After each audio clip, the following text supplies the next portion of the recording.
Sometimes you cry and it's kind of like subdued, you know, maybe your lip quivers a little bit and a single tear comes down here and a single tear comes down there. And then there's other times where you cry and it's like, ah, ah. It's like Ron Burgundy crying in Anchorman. I think the issue is what you're crying about. So there's very little reason a man should cry. Very little reason. What is the logic here? I have no problem saying that I cried when my cat died. He was our mascot and our friend, but it is a little silly. A dog, in my opinion, is more worthy of tears. I know cat lovers. Okay, this guy. Tim Pool hosted a debate involving Myron Gaines about whether or not men should cry in front of women. Interesting. Men, you are allowed to watch Hachiko, I think it's Richard Gere, and you can cry. And if the woman gets mad at you, you look her in the eyes with anger, so you shut your mouth. I don't think like as the man or the leader of the family, you should be like crying in front of your wife and crying in front of your daughter. Like that's not really good either. I'm saying like show vulnerability and like your capacity to love and like adore your family, right? Like be emotionally present instead of emotionally distant. I think the key is you need to make sure that this and I'm very reluctant to say this because a lot of guys watch me, so I want to make sure that they're not like being a bitch in front of their girl, because what they'll do is they'll take that and they'll say, okay, I'm just gonna cry in front of my girl. That's not what I'm saying. No. It's always got to be showing emotion from a position of strength, right? It can't be showing emotion from a position of weakness. I think is the key here. The last time To feel weak and vulnerable is just a universal human experience that you cannot avoid. There's going to be times in your life where life itself humbles you. You're going to lose a job. You're going to lose a loved one. You're going to run into some institution which is going to restrict you in some way. Or like, there's just no way to avoid these things. Like life does find a way to humble you at various times. And the longer you're alive, the longer you're going to run into these experiences. And, you know, I'm not saying that the solution to these experiences when they happen is to just buckle and fold and crawl into a fetal position and withdraw from life and tell yourself that you just can't do it anymore. Although that is something that we all probably experience from time to time once a certain threshold is crossed, because sometimes these experiences pile on top of each other. Sometimes you'll have 2 really good years where you don't really have a lot of problems, and then in the span of a month, like 5 really bad things happen. And it's really important during those times, if you're in a relationship, that you feel like you can express those emotions in a way that provides a bit of catharsis and relief to you, but also doesn't turn your partner off. Like it's really important to have a partner in times like that recognizes that to suffer is to be a human being. And, you know, in any relationship, you take turns kind of supporting each other. Like there have been times in this relationship that I've been in with Esme where I have felt like I had fallen like flat on my face, and it was feeling like it was really difficult to pick myself back up. And she picked up a little bit of the slack during that time. She also had a lot of faith in me that I would like work through it in the end, which I did, and you get to a better place. And there have been times in the relationship where she has felt overburdened and overwhelmed. And then I step into that role and, you know, maybe take on more responsibility or try to figure out how I can directly support her so that she doesn't have to carry all of that burden herself. And through that like agreement that we have with each other, it's not even an agreement, through that dynamic that we have with each other, the relationship itself makes both of us stronger. This idea that you shouldn't express emotions like crying in front of your girlfriend, this is like, I don't know what kind of girls these people are dating.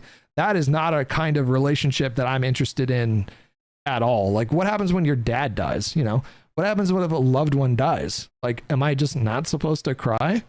What if I'm experiencing intense loss? Overwhelming, intense loss. Am I supposed to go in the other room by myself to cry? Like, why would I want a girlfriend or a partner who would expect me not to express grief in front of her? That's fucking insane to me. These people cannot be happy. There's no way that these people can be happy. It's all a farce. It's all a facade. None of it is like authentically human. It is just as natural to cry as it is to laugh. You know, and when you think about it, the emotional experience of crying and laughing kind of feels similar. Do you know what I mean? For a brief moment in time, you're having this really honest moment. There's no pretense. There's no subtext. There's no subterfuge. There's no deception. There's no like hiding who you are. When you uncontrollably laugh, that is just a thing that's coming out of you that you can't control. It's just this natural, organic outgrowth of yourself. And it's the same thing when you're crying.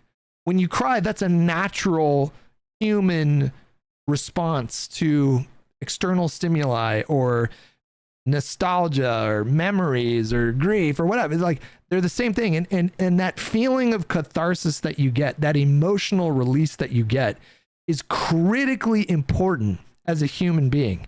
It is our release valves, if you want to put it into crude terms. Everybody has these release valves. And if you don't release these emotions one way or another, and if you contrarily, if you bottle them up, they will come out at a later date, sometimes in the most inappropriate way during the most inappropriate times. And more often than not, what happens when you just bottle these feelings and you take great efforts to make sure that nobody sees these feelings, what happens is you end up like snapping at people for the most inappropriate things, which is just, I mean, that's also a very normal thing that humans do. And the best thing that you can do in a time like that is just, walk up to someone after the fact and say, hey, I'm sorry, I don't know where that came from. Shouldn't have taken that out on you, et cetera, et cetera, et cetera. But when you bottle these feelings up, that's how you end up with holes in your wall. There's just no way that he can be like a happy person. The way that he lives his life and the way that the woman is advocating for men to live their lives, it sounds so exhausting. It's like, if I wanted to live my life that way, I would have to wake up in the morning and make a conscious effort to like subdue my human experience 24 hours a day. It must be so exhausting to live your life that way. That's insane. Like if I had an experience where I felt like I needed to cry, which happens, doesn't happen as much as I laugh, but it happens, right? Like it does. It happens from time to time. And Esme was like, ooh, could you do that in the other room? I would leave her. I'd be like, this is not for me. Thank you for everything. Goodbye. I would leave her if she told me to do something. How crazy is that? That's insane. To say like just blanketly, oh, I never want to see my husband crying because he's going to be the leader of the house. Off. That is so insane to me. Your kids are going to be fucked up because you're going to be subconsciously or even explicitly teaching your kids to not express their emotions, which is like the worst thing you can do with a kid. Like the worst thing you can do. If you can have a father cry in front of his family and show vulnerability and display weakness and then get through that, you can demonstrate to your kids like this is a part of being a human being, but what you do after really matters. You can set a really good example for your kids about how to experience negative emotions without getting lost in them. I just could not disagree more with this entire premise. We're only 44 seconds into this video. That's crazy. I cried was when Mr. Bokus died, and I absolutely cried in front of my wife. Mr. Bokus, my kid. He's on the skateboard right now. Oh, yes. Okay, yeah. Yeah, he was one day, Ian, you were with him. Not when he died, unfortunately. I was in Miami. Oh, you weren't there.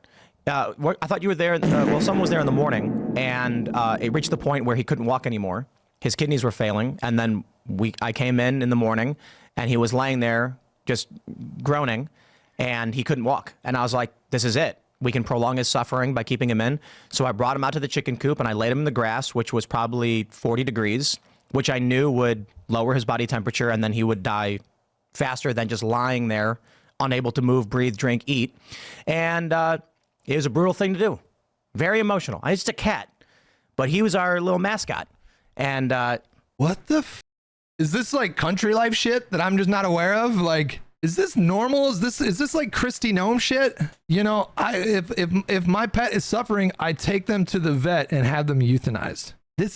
Whatever. I mean, I suppose it's a bit old fashioned, I suppose this is probably how human beings like did this with domesticated animals for thousands of years. But if you really want to reduce your pet's suffering at the end of their life, you should probably take them to the vet and have them put down.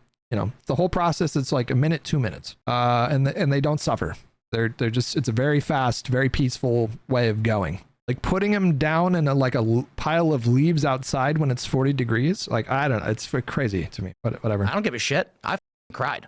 Yeah. And you were by yourself? Oh, I cried like 12 times. Yeah. I mean, look, I had to man, carry his dead body. I think with men, right? Like you gotta do that in solitude, man. Like I think like just doing it with your woman. Is this a meme? I don't get it. Is this a meme? I just don't understand. Is it all just a grift, or does he literally believe this? If you can't cry in front of your loved one after putting your pet down, you have a shitty relationship. You have a terrible relationship. I would never like. Why would you be in a relationship with someone where you feel like you can't? If you can't cry in those circumstances. Chatterbox with $5. I swear to God, Poole and cronies are the embodiment of chauvinistic fascist thought processes, codifying sociopathy as a manly matter of course. Ew. The thing is like 1,000 years. Tim Poole, Jesus Christ. What do you think his status would have been 1,000 years ago? I'm just saying. When I look at Tim Poole, I don't think, oh, yeah, there's an alpha male. Yeah. In front of everybody who was watching me sit there. Of course. I think in front of your woman, you know what I mean? In front of Allison. Yeah. And I put Mr. Bokus in front of the chicken coop so he could look at the chickens one last time, and this was his end. And it was really sad but funny because the little dude was groaning and dying until he heard the bucking, and then he got so into it, and it was like, I was happy to see this, as I was sad. But my joke is the only time it's acceptable for a man to cry is when his dog dies. And I mean that somewhat as a joke. Like if your kid dies too, for real. I was crying in my sleep this morning. I had a dream about my grandmother. I was with my grandma who's dead, and she was talking to me. And then it got to the point where she was like, I want to take you over there. And I knew she was going to leave. And I just put my head on her shoulder and I started crying. And then my alarm went off. And I was like, over there was like time. Maybe it was like she was leading me towards it's time for you to wake up and for me to go. And I woke up crying and then immediately went away because I knew it was a dream. They say that on average men cry once a year and women cry once a month. And I'm like, I think I've cried like 3 times in 10 years, to be honest. 3 times maybe. It's a good ratio. It's just how you cry. Oh my God. I'll tell you, anecdotally, there was a period in my 20s where I don't think I cried for like 3 years, like 2 or 3 years when I was in like my 20s. As I've gotten older, I feel way more secure about I feel secure in my manhood. Like as I get older, the more I experience my emotions without wanting to immediately stuff them down. But especially after when you lose a family member, it'll change you. It will really change you. I don't know how often I cry these days, but after Tiff died, it was a lot. It was a lot. We were watching a movie. There's this movie called We Live in Time, and it's with Andrew Garfield and Florence Pugh. Very beautiful movie. And she has cancer, and it's about her having cancer, shortly after they had a child. My sister she died of cancer shortly after she had a child. So by the end of the movie, I have not cried that hard in a really long time. It was the kind of crying where you're making strange noises. Sometimes you cry and it's kind of subdued, maybe your lip quivers a little bit and a single tear comes down here and a single tear comes down there. And then there's other times where you cry and it's and it's really undignified. It's like Ron Burgundy crying in Anchorman. It's like that cry. It was so your body is spasming. It's just you're out of control. And then 5 minutes later, I was fine. And then 5 minutes later, I was fine. You know what? That was a good cry. I feel better. That was cathartic. Cool, man. For me, movies help me process, and this has always been the case for me, but movies always help me process my feelings. Sometimes if I go through some traumatic experience, I get my body shuts off. It's just a defense mechanism. It's just your subconscious protecting you. It just shuts down. So maybe I don't experience those raw emotions in the moment. And then after maybe I'm watching a movie 2 weeks later and it reminds me of that experience, and then I get that release. So, I'm very appreciative to the arts that help me get through stuff like that sometimes. The way I just, watched a lot of movies growing up, and that's just the way that I was raised. But yeah. It's like a dead dog and it's a dead cat. If you're crying because you're processing something and you come out stronger, that's impressive. But if you're crying and you just can't get out of there or you won't let yourself stop, that's weak. I think the issue is what you're crying about. So there's very little reason a man should cry. Very little reason. But what is the logic here? There are literally trillions of reasons why people can cry. I think if it's death and it's a significant death or a meaningful death, like, I don't think it's bad that a guy's crying over that. In fact, my concern would be, I feel like, bro, if Cat's a little. What if a man spent 2 years pouring his heart and soul into a business that he wanted more than anything to succeed, and through no fault of his own, maybe the markets changed or there was a recession or whatever, his business just ultimately failed? You know, it's not that he didn't try. It's not that he didn't do hard, good work for 2 years. It just failed, right? Like, this happens all the time. Businesses fail all the time in the United States. Is a man not like inclined to cry in that moment? Is a man less inclined to cry in a moment like that than a woman? What makes men so special and unique that they're not supposed to cry in that spot, right? I just don't get it. What if a man does something that they deeply regret? What if a man makes a mistake? Is a man not entitled to the tears on his cheek? What if a man does something horrible? What if a man makes a horrible decision? What if a man cheats on their partner and they're consumed by guilt? Are they not inclined to cry in a moment like that? I just don't, you know. What if you lose your shit and say something really terrible to your mom in a moment of weakness? Are you not supposed to, like, if you feel deep levels of shame, can you not cry in a moment like that? Like, these are all like normal human experiences. These things happen every day. But I can acknowledge that. I have no problem saying that I cried when my cat died. He was our mascot and our friend. But it is a little silly. A dog, in my opinion, is more worthy of tears. I know cat lovers. Okay, this guy. Are you kidding me? If any of my cats died tomorrow, I would be devastated. Devastated. I have put so much time and effort into these cats for the last 10 years. They're great. They're really great pets. They're very social creatures. I don't know. Maybe these people don't take care of their cats. All of my cats are intensely social. Like, if we're in one room, chances are they all want to be in the same room with us. Maybe they don't want to be in your lap. Maybe they don't want to be pet, but they're going to be perched up like right next to you. They're going to be perched up like on the couch, like right behind you. You know, cats, this idea that cats are like super loners, I don't think is true at all. Like, all my experiences with every cat that I've ever had is that they're deeply social creatures. Sorry, but dogs are little loyal soldiers. You know, they will die for you. They will stand for you. And when the dog dies, it is a sad moment. There are certain things where, if a family member died and you didn't cry, I kind of think any woman in a relationship with you might be concerned about you being a sociopath. Yeah. But also, to be honest, sociopaths do really well with picking up women. Yeah, I get, yeah. Is that true? Again, I'm not saying don't cry. I'm saying don't cry in front of your girl. But my point ultimately is don't cry like a little bitch for stupid reasons. That's the issue. Mm-hmm. I think there's a degree of understanding. Like, I agree with you, and I'm curious what you think actually about watching a man cry and when you would find it acceptable. I think all the situations we laid out make perfect sense. Like, if there's loss of a loved one or a companion, if it's an animal, I think if you're I'm trying to think of the moments where I saw a man cry and I was like, oh, that's not good. I would say if it's like about the relationship specifically, like, let's say you're going through a hard time and like the guy's crying because the relationship is hard, that is immediate. Like, oh my God, bro. That has to be one of the most common reasons why people cry. Like, when you're in a relationship with someone and you develop trust and you develop like a deep love for the other person, and you're no longer like, you are separate entities, but now there's this new like collective entity that is the relationship, and that relationship provides a sense of security and foundation. If you have a good relationship, right? If you have a solid relationship, getting through life's difficulties can be easier because you have this relationship to help keep you propped up, right? And so if something comes in and threatens that relationship, if you're fighting about something and you just can't get over it, like sometimes in relationships, you'll have these like schisms that pop up. You'll have these walls that come up, and it puts distance between you and the person that you love.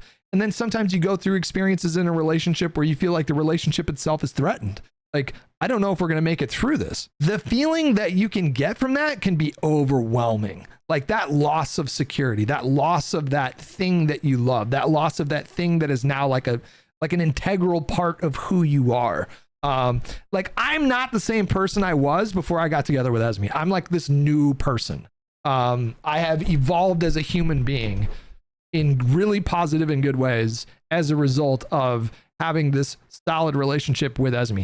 But there have been times throughout our relationship where I have felt like maybe the relationship itself was threatened.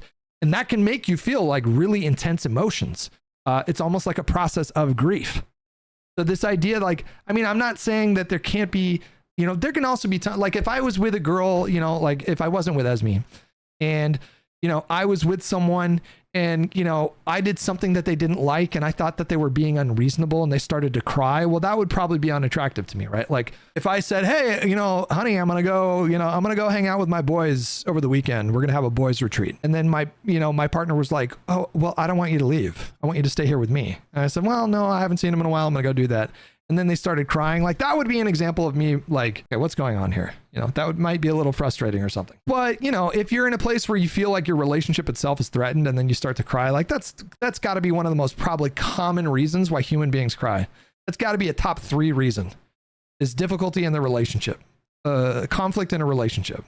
It has to be a top 3. It's like grief, financial stress, and difficulties in relationships. I would guess those are the 3 most common reasons why people cry. I agree. Interested. And I think part of that too, to actually like agree with you is we are wildly emotional, right? Like our cycles are 28 days and they are a whirlwind. So knowing that, we want to know that and this idea that men are not emotional creatures is insane. It's just that men are more inclined to express their emotion through anger. If it's a negative emotion or it's a feeling of vulnerability or weakness or anger or resentment or whatever, unfortunately with guys, even though it's getting better, you know, we're more advanced than we were in like the 50s, for example, but it's still the case, I would imagine for most guys that, you know, we're more comfortable expressing negative emotions through anger than by simply identifying the feeling and talking about it. Hey, I'm feeling vulnerable. Hey, I'm feeling weak right now. That's going to be difficult for a lot of guys. So instead, what they do is they get really angry or they get really stoic, or they get really quiet, or they get really reserved, or they withdraw and they put up their like defenses and blah, blah, blah, blah, blah. You're going to be able But this idea that like women are probably more expressive when it comes to their emotions, but that doesn't mean that men are not experiencing negative emotions every day. Insecurity, anger, et cetera, et cetera. Be like this solid, like unshakable force, but that's not to say you're not human. So again, like vulnerability, there's a difference between like expressing emotions and being emotional. Like women don't want to be with another woman, even though that's kind of like how they're training men these days. And then they wonder why it doesn't work. But we don't want you to be emotional. We just want you to have emotion. So like the stoicism thing works in the beginning, but at some point, like I want to know that the relationship that we have is like, it's unique and I can access parts of you that you don't share with your guys, and that you don't share with the rest of the world. And it makes that relationship more real and stronger, in my opinion, because no matter what, no matter how strong you are, you're going to get sick at some point, right? Like the flu might take you down, old age is going to catch up. And I think it's important to know that like the woman can also like support you in those moments, and that you're not just like the stoic robot that I'm not going to like be able to accurately predict how that performs under pressure, or like in a weakened state, maybe. I don't know. There's only one movie men are allowed to cry when watching, and it's Hachiko. What is it? Hachiko. What about the Notebook? No. It's so hard during the Notebook. Hachiko is the movie, Hachiko's true story. It's the story of the Japanese professor who his dog would walk with him to the train station every day. Why is he referencing an obscure Japanese film? What is this? What is he talking about? And then when he got back, he would go to the university to teach. Has anyone heard of this film? And when he would come back at 5 o'clock, Hachiko would meet him there and they'd walk back home together. And then one day the professor had a stroke while he was at the university teaching and never came back.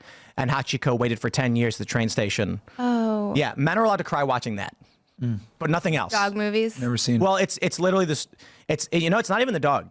It's a story of unwavering loyalty and honor. I heard and, Old and Yeller made people cry. I never maybe, saw it. but the story of Hachiko was so impactful in Japan. They built a statue for the dog at the train station. Is that the one with the like? There's like a hot air balloon with the dog on the cover. I don't think so. No. I don't know. I'm gonna have to watch it. Hachiko's a true story. Yeah, the dog, and there's a lot of stories like this. That's why dogs are epic. Hachiko kept going back to the train station to wait. You know what's a movie that really surprised me, that made me cry? Godzilla -1. That movie made me feel emotional. Something about it. It was the music and I was like, wait a second. There's a kaiju film that's making me feel emotions. for the dude to come back, but he was dead. Everybody knew that movie was incredible in theaters. If you missed Godzilla -1 in theaters, boy, did you miss out. If it ever comes back to theaters, you should definitely watch it in theaters. It's great. Dead.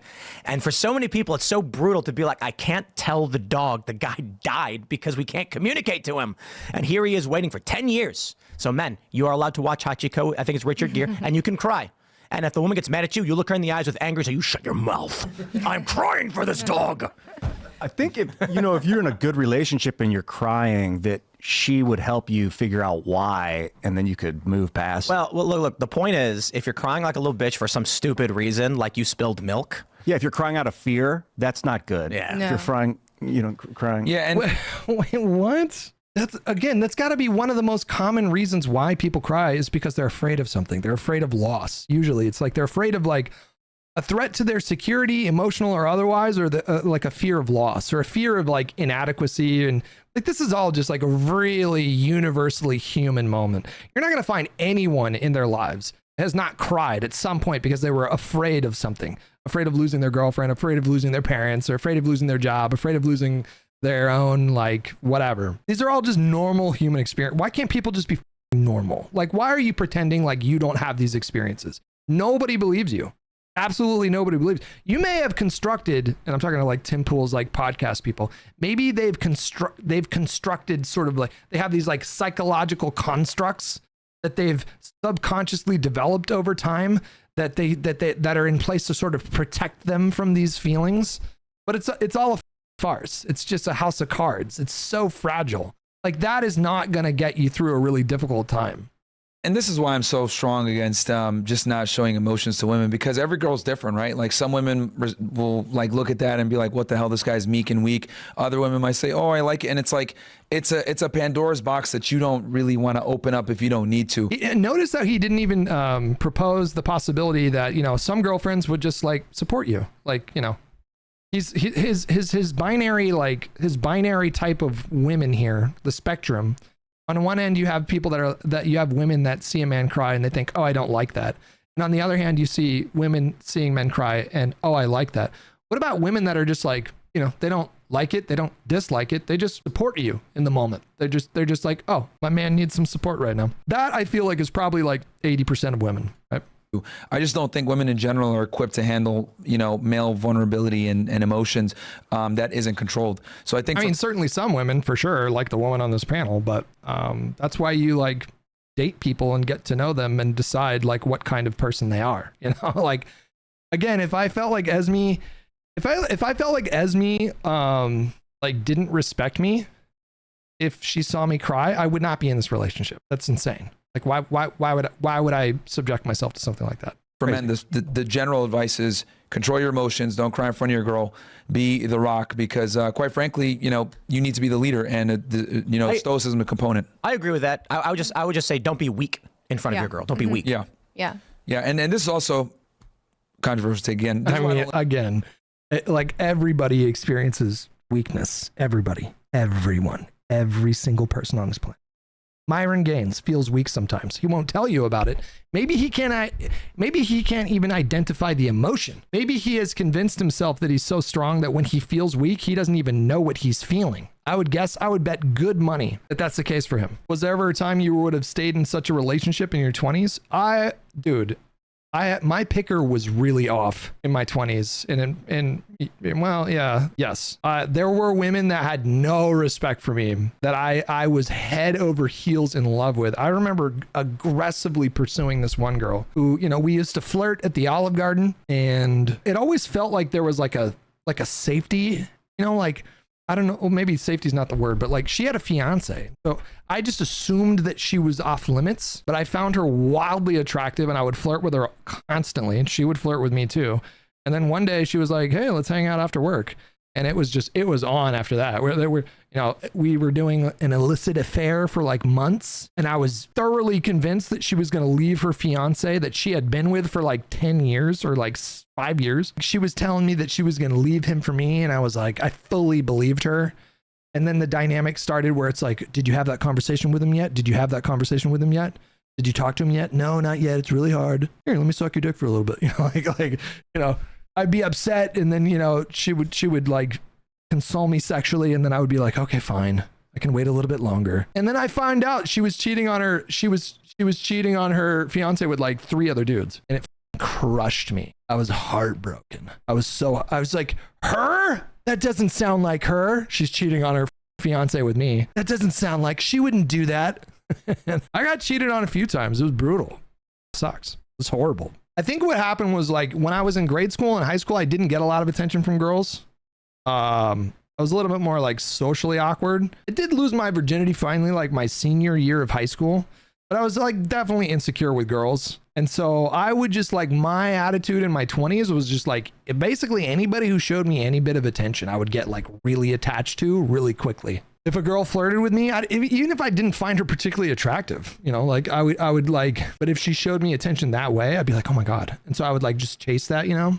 And then you get older, you get more self-esteem, and then you start to develop standards. And then the opposite started happening. Then I started going through this period where I would meet a girl, I would be attracted to her, and I would like pursue them, and I was pretty confident, I would say. Like once I got into my 20s, my logic was like, when I first lost my virginity, I was like, I need to hang on to this. My thought was, I need to hang on to this. I found someone who was willing to let me flop around on top of them. And I never want to lose this because it's the greatest thing I've ever done, and I just want to do it all the time. That's like when you're young, that's what you're thinking about. And then when we split up, I was deeply worried. Am I ever going to find anyone? It took me 17 years to find the first one. Am I ever going to find somebody else?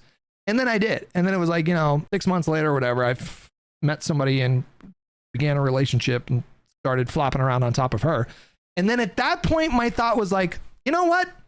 I think I'll probably be able to find people to have sex with me if I really, I found 2 people that were attracted enough to have sex with me. Chances are there's more. And then, so like, once I had that, that's literally what I thought. And so literally what my thought process was. And so after that point, I would just go for it. Like if I was attracted to someone, I would just start flirting with them and just, I would just proceed under the assumption that nobody was out of my league. And, surprisingly, it kind of worked out. Like, what were we talking about? But I had really shitty taste in women. Like I just, so anyways, it flipped. And so like, then I got burned a few times. And then I think what happened was I was like afraid of getting close to people because I thought I was going to get burned.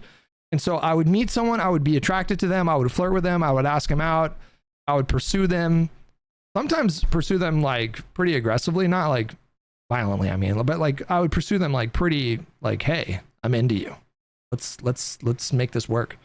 And then the second they started to reciprocate, the second they started to show an attachment to me, I would lose all interest. It was kind of fucked up. Like it was kind of fucked up. I did it over and over and over and over and over and over and over. So many times, which must have been so confusing for those girls. I probably hurt, like, I'm not proud of that. Like that was up. Like I did it over and over and over again. The second they would tell me like, I really like you, or I love you, or, I really like this relationship, or the second like they would just start showing that it was the dentist system. But bro, what is the dentist system again?